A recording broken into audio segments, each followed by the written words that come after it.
wakan da na fara yi gaskiya it's been a long time, ya kai kusan shekara 10 ko kuma wani abu nan. Yanzu dai ba labari. Ba labari shi ne, I can't remember anything. So amma kafin in kai ga in tambaye ka wata waka ne ka fi son ta cikin waƙoƙinka? I should drop the verse and I got to drop from this verse. Yes. I come with the vampire skills cause I'm a demon in the game. No matter speed you are, don't think I'll cover up my lane. I gotta change this game. The kings keep on managing. My mama tell me, my son, keep on killing it, you know. Yeah, and I drop much wani short verse. Gaskiya ne, kuma wannan verse ta yi kyau fa. Yanzu misali, kamar waye ne wanda ka taɓa yin waka ya ji ya burge shi har ya maka kyauta? Gaskiya a community da muke na Shandam hakan nan, gaskiya we get a lot of talented people. Muna da talent sosai wanda ma ba wai Shandam ko kuma Plateau ba, worldwide. You understand?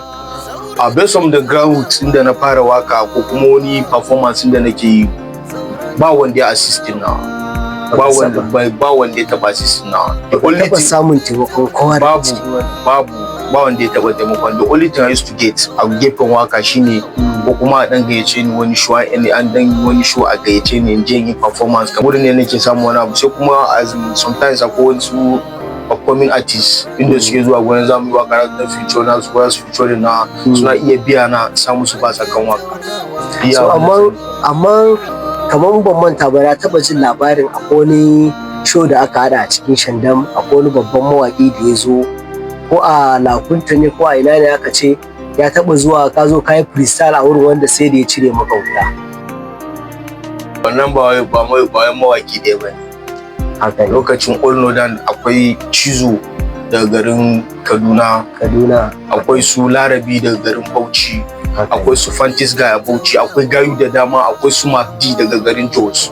Duka sun zo kuma kowa na jinja na shi wannan gurin, ba wai shi ɗaya bane wani abu nan. Yawwa. An ce min wai in dai a cikin garin Shandam a freestyle kai ne na ɗaya, shin haka ne? Ba wani yaro wanda voice na shi so loud a cikin Eastern kamar babu wani yaro. To amma me yasa baka janyo sauran ƙananan mawaka yan uwanka don ku haɗa kai? A community da muke a Shandam ba wai ni ina son kamar a misali dan yi misali da irin su waye ne na Kaduna, su Bulde a ina ne su waye ke da suna wannan Bilal Billa.